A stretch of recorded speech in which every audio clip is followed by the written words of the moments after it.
Few energy projects have inspired the level of vitriol and controversy surrounding the Keystone XL pipeline that would run 1,700 miles from Alberta, Canada, through the United States to refineries on the Gulf of Mexico. The oil sands of Alberta are estimated to hold 170 million barrels of petroleum, the largest reservoir of black gold outside of Saudi Arabia. Because the pipeline crosses an international boundary, President Barack Obama has the final say over whether to give the project a green light. Here are 3 reasons to build the pipeline. Yes, we can! Stop the pipeline! Yes, we can! American environmentalists oppose the pipeline partly because they oppose the burning of fossil fuels, especially those extracted from relatively dirty oil sands.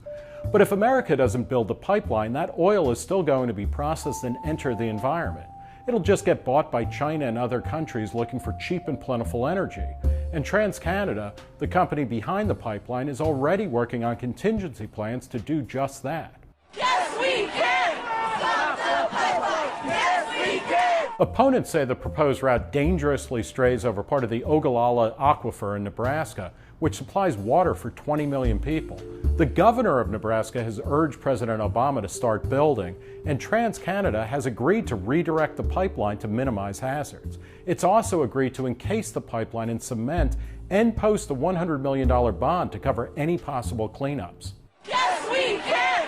Stop the pipeline! Yes, we can! Estimates for jobs related to the pipeline run anywhere from 6,000 to 250,000, with TransCanada saying it will hire 15,000 workers to build the thing. Exact figures are unknowable, but once it's up and running, Keystone XL will add billions of dollars in ongoing economic activity and tax revenues.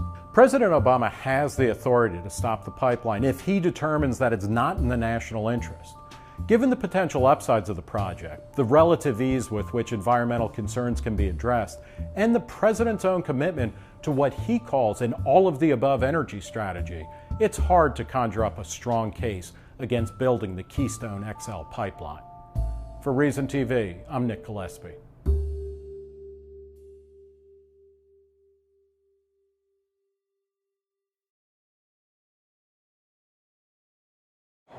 I'm TransCanada CEO Russ Gurley. They said it couldn't be done. Building an oil pipeline that cut right through America's heartland. I guess we proved them wrong. Yippee! And to think that all it took was a little old-fashioned lying, like when we told the American people it would be good for the economy. Well, Keystone is only going to drive the price of oil up! Oh, but wait! This is my favorite part. We said the Keystone Pipeline was going to increase American oil independence. You want to see who it's really going to increase oil independence for?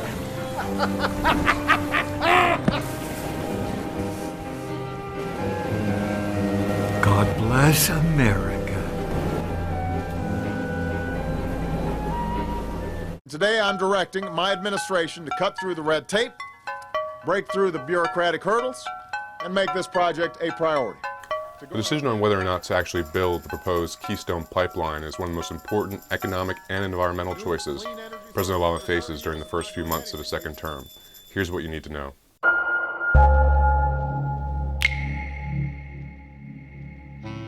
The Keystone Pipeline is a proposed project that would take processed oil from Canada's oil sands in Western Canada and Alberta and pipe it down to the Gulf Coast in the U.S.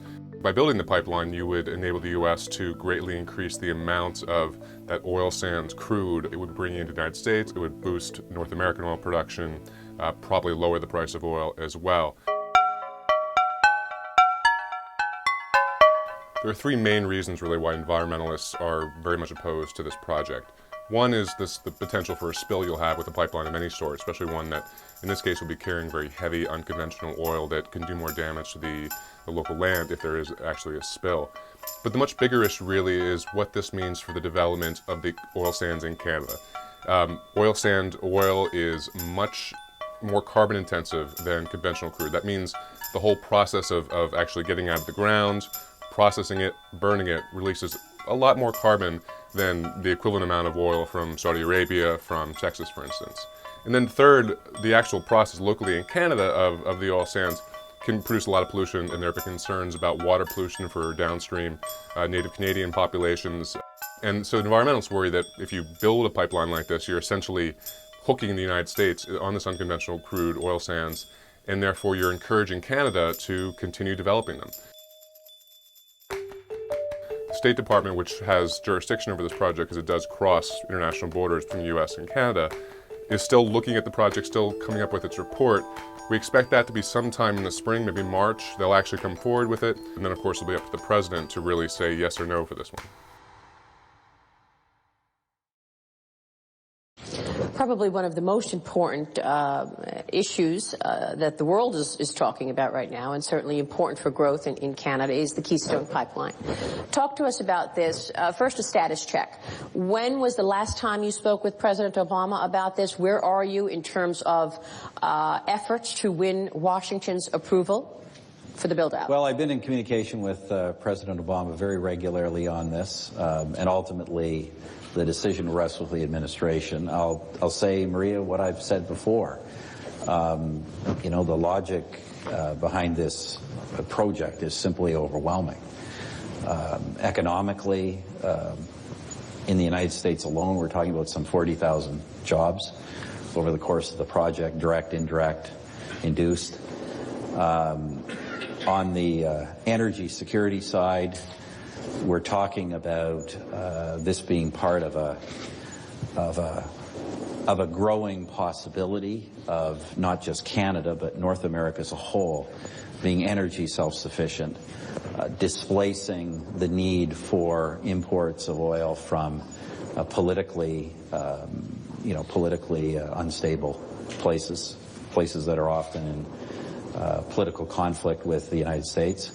And environmentally, you know, despite the challenges that everything in the oil and gas industry does represent environmentally, the fact of the matter is, as the State Department itself says, the environmental impacts of the Keystone pipeline are negligible. In fact, it will displace a crude that in many cases comes from not just higher emitting sources, as higher emitting sources of oil, but frankly from places where the environmental standards of production are very poor. So look, I think as I say, the logic here is overwhelming. The project, and I remain an optimist that, notwithstanding politics, that when something is so clearly in everybody's interest, including our interest as Canadians, but the national interest of the United States, I'm of the view that it has to be approved, and therefore I'm of the view that whatever the obstacles are, all of us, and I think business, governments who support it, all the governments along the pipeline route, the business community on both sides of the border, much of the labor union movement that supports it. My view is that you don't take no for an answer. We haven't had that, but if we were to get that, that won't be final. This won't be final till it's approved, and we will keep pushing forward.